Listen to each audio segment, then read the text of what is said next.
Continuação da lição 7 do livro A Prova Brasil, Operações com Números Racionais, páginas 60 e 61, dos alunos do 7º ano.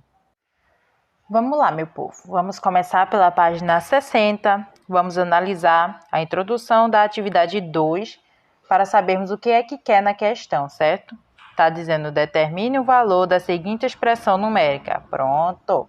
Já sabemos aí uma informação que vai nos ajudar bastante, né? Que é o que quer na questão, né? Que é para a gente determinar o valor dessa expressão. E embaixo tem a expressão toda completinha, toda ajeitadinha, só para a gente resolver mesmo. Vamos deixar essa informação guardada e para as questões. Vamos lá, na parte compreenda, tá? Ainda na página 60, tem a letrinha A, que está perguntando qual é a tarefa proposta na atividade, certo? Agora, vamos ver, né? Nós acabamos de ler o enunciado. Dentro deste enunciado já está a resposta da primeira questão. O que é que está dizendo o enunciado? Determinar o valor da expressão numérica abaixo. Então, o que é que está propondo na atividade? Propõe-se calcular o valor da expressão numérica. Simples, gente. Essa primeira questão, que é a letrinha A, é só analisar as informações que já estão presentes na questão, certo? Agora, no B, tem aqui falando quais as operações envolvidas nessa expressão numérica. É só analisar quais são as expressões que estão presentes aqui. Nós temos a adição, nós temos a subtração, a multiplicação e a divisão. Então, as 4 expressões numéricas mesmo. Adição, subtração, multiplicação e divisão. Pronto, matamos mais uma questão. Na próxima, está perguntando quais operações devem ser realizadas inicialmente, certo? Então, nós temos que saber qual é a ordem que tem que ser resolvida para poder sabermos qual que tem que fazer primeiro, né, meu povo? Então, vamos aqui que eu vou explicar para vocês. Vocês vão ter que seguir esta ordem que eu vou colocar aqui, gente. Primeiro, vocês resolvem os parênteses, certo? Segundo, vocês resolvem os colchetes. E por terceiro, tá? Seguindo esta ordem aqui cronológica, vocês resolvem as chaves. Então, você sabendo que primeiro são os parênteses, o segundo são os colchetes e os terceiros são as chaves, você vai analisar na questão qual é a ordem que se apresenta, se apresenta os três, né? Vocês têm que prestar muita atenção. Tipo, não tem o parêntese, mas tem os colchetes e a chave. Primeiro o colchete, depois a chave, certo? Então, seguindo essa ordem aqui. Primeiro parêntese, segundo colchete e terceiro chave. Agora, vamos voltar para a questão. Nessa questão, podemos analisar que não tem colchete e nem tem chave nessa questão. O que é que a gente faz? Vamos resolver os parênteses, porque dentro do parêntese tem 2 unidades aqui, tá? 2 números presentes em cada um dentro dos parênteses, certo? E como não possui nenhum outro, nem o colchete nem a chave, só tem um parêntese, e por coincidência é o primeiro que nós resolvemos, então, na pergunta de quais operações devem ser realizadas inicialmente, é os parênteses, certo? Então, na letrinha C, que está perguntando quais operações devem ser realizadas inicialmente, você vai colocar as operações que estão entre parênteses. Está aqui perguntando, certo? Está aqui as 2 informações sendo apresentadas, que é para destacar para vocês, ficar de uma forma mais clara onde elas estão localizadas, certo? O parêntesezinho aqui, tudo tranquilo, como não tem colchete nem tem chave, então não precisamos destacar mais nenhuma outra informação, e o parêntese, de qualquer forma, é o primeiro que nós resolvemos, tá? De qualquer forma. Então, acabamos mais uma questão. Aqui estão as 3 primeiras já respondidas. Tudo certo, tranquilo, só analisar, tá? Essas 3 primeiras questões aqui são só análise mesmo, você não precisa fazer cálculo algum, é só observação, tá bom, gente? É só compreensão das informações presentes. Agora sim, nós vamos para a parte que está escrito responda, tá? Já na página 61, e nós vamos fazer a resolução dessas questões. Bom, minha gente, agora já estamos na página 61, na parte das questões que está escrito responda. E vamos para o enunciado da letrinha A, que tem uma informação que é muito importante, precisa que a gente dê uma lida nela antes de ir para a resolução, certo? Então vamos lá. Para adicionar ou subtrair números na forma decimal, devemos igualar a quantidade de casas decimais, acrescentando zeros se necessário. Depois devemos alinhar vírgula debaixo de vírgula para efetuar a operação indicada. Ou seja, aqui foi essa informação que nos deu na questão e está pedindo para a gente efetuar o cálculo dela. Sabemos que é uma subtração, certo? E agora vamos organizar aqui desta seguinte forma, para explicar de uma forma mais clara, mais ampla para vocês, certo? Na divisão é importante o número maior estar em cima, tá, gente? Isso daqui é um 4. Tá? Sabemos que neste cálculo é uma subtração, certo? Subtração de números decimais.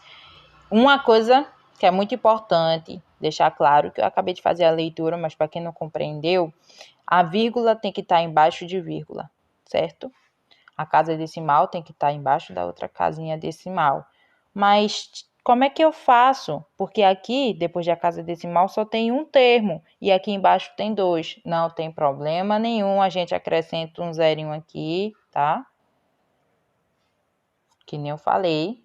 Se tiver espaço sobrando, não tem problema. Você pode preencher ele com um zerozinho para o cálculo ficar, ó, supimpa. Tá bom? Tranquilo. Aí depois, aqui eu acrescentei o zerinho aqui atrás, ficou desta forma o cálculo. Aí, e agora? O que é que eu faço com essa bendita vírgula? Por enquanto, você não faz nada com ela.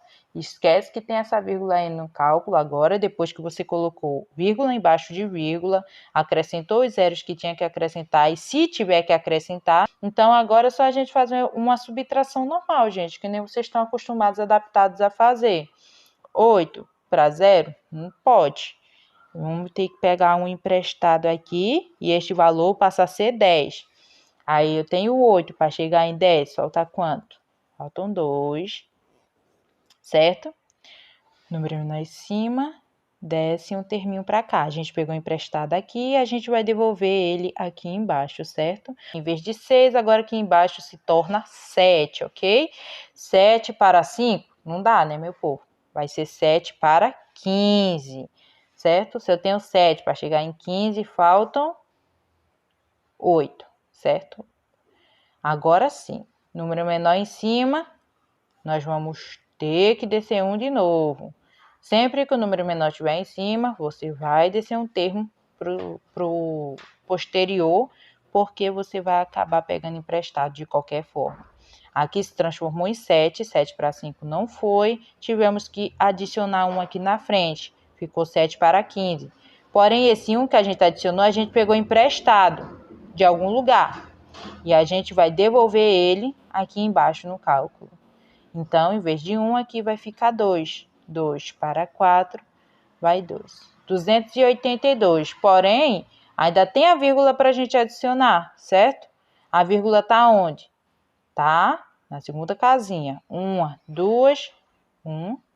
Tem a vírgulazinha. Então, seguindo a mesma ordem, a vírgula vai descer no mesmo processo, na mesma linha, na mesma reta.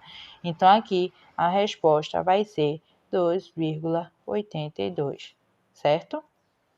E assim nós resolvemos uma subtração com números decimais.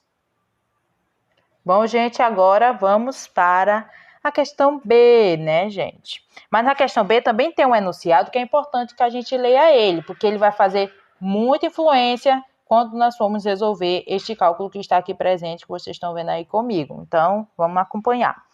Pega o livro de vocês e me acompanhem. Para multiplicar números na forma decimal, procedemos como se eles fossem números naturais e damos ao produto o número de casas decimais iguais à soma das casas decimais dos fatores. Ou seja, gente, na multiplicação em forma decimal, você vai esquecer as vírgulas e elas só serão acrescentadas no final, certo? Então, neste caso aqui, é este valor que está sendo apresentado na questão. Então, você vai pegar 17,8. Eu vou colocar aqui em cima, tá, gente? Para ficar melhor a visualização. 17,8, você vai multiplicar por 3,4, certo? A multiplicação.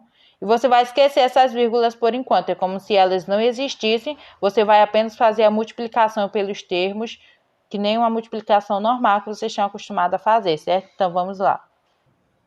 E agora, gente, é só fazermos o cálculo normal, esquece a vírgula por enquanto, né, que nem eu já falei. Então, vamos aqui. 4 vezes 8 é igual a 32, sobe o 3. Aí, agora vamos para o 4 vezes 7. 4 vezes 7 dá igual a 28, mais 3 é igual a 31. Certo? E vai subindo o número ali em cima, que ele vai ser somado com o resultado, certo? 4 vezes 1 é 4, com 3, 7. Vocês podem prestar atenção que a vírgula até agora ela não foi usada. Eu esqueci que eu tenho vírgula por enquanto, tá? É só o cálculo normal, a multiplicação normal, que nem vocês já estão acostumados a fazer. Agora, 3 vezes 8 é quanto? 24.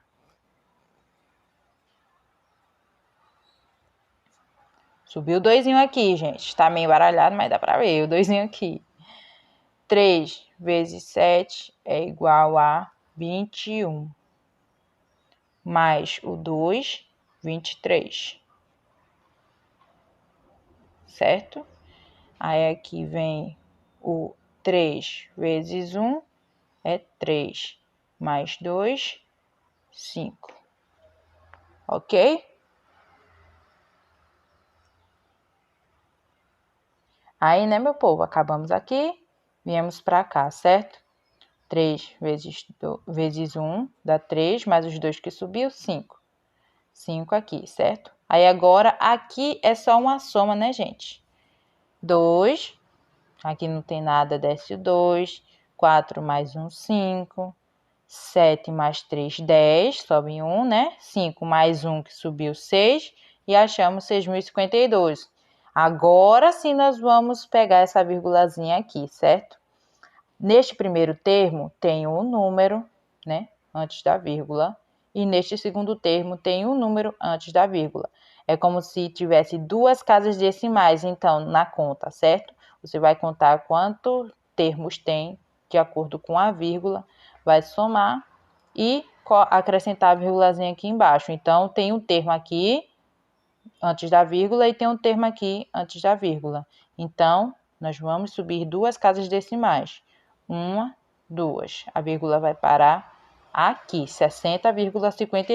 Então, gente, a resposta para este cálculo vai ser 60,52. Agora vamos para a letra C, gente, que está pedindo para completar as colunas com os resultados obtidos nos itens anteriores. Ele nos deu essa informação aqui e quer que a gente complete esses espaços com os valores que nós encontramos anteriormente. Então, vamos apenas preencher. Certo, meu povo? Só para fazer isso, ó. Preencher os espaços com os valores, os dos valores que nós encontramos anteriormente. Bom, gente, nessa alternativa D tem uma explicação também, né? Então, vamos ler ela.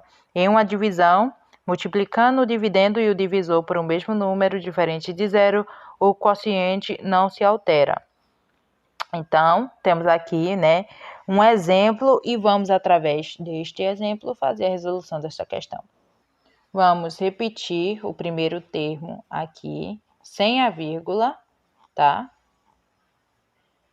Passar um traço, tá, gente? Dividindo. E vamos colocar os zerozinhos das casas decimais, a quantidade de zero que tiver antes da vírgula, tá? Aqui depois, que antes da vírgula, tem 3 casinhas decimais, então vamos acrescentar 3 zeros aqui, certo? E isso vai estar dividindo, o mesmo processo nós vamos fazer com esse 282, tá? 2,82, aí vai ficar 282, ok? Dividido por quantas casinhas decimais tem antes da vírgula? 2. Então, 0, ok? Compreendido até aí? Aí, igual. Agora, divisão de fração, nós repetimos a primeira e multiplicamos pelo inverso da segunda. certo? Então, agora vamos fazer essa multiplicaçãozinha aqui, para poder acharmos o resultado. Gente, multiplicação por número decimal é a coisa mais fácil que tem de fazer, porque você simplesmente vai repetir esse primeiro termo aqui, ó. 2, 2, 2, 7, 0, 7, 8, né? Você vai só repetir o primeiro termo, 2, 2, 2, 7, 8, que é este termo aqui. Ele está sendo multiplicado pelo 100. O que é que você vai fazer? Simplesmente acrescentar os dois zeros. Matou a questão. Sendo multiplicado por um número inteiro assim, gente, que só possui zero, a casinha decimal, você simplesmente vai acrescentar os zeros à sua conta e não precisa perder tempo fazendo aqueles cálculos enormes que multiplicados por zero, que vai dar 0, 0, 0, 0, não é mesmo? Então, aqui. Passamos o tracinho. A mesma coisa vamos fazer com o número de baixo. 282 está multiplicado por 1000. Poxa, que número alto. O que é que eu faço? Só acrescento os zeros posterior ao número inicial. Então, fazendo esta divisão aqui, nós vamos encontrar o valor de 7,9 e matamos mais uma questão. E agora, a letra E e última questão da página 61 está dizendo: agora faça os outros cálculos e descubra o valor da expressão numérica. Certo, gente? E agora é só uma questão de soma, porque todos os valores estavam sendo positivos ali em cima, a divisão nós já tínhamos feito, então é só somar. Então, o resultado da última questão é 73,665. E com isso finalizamos a página 61.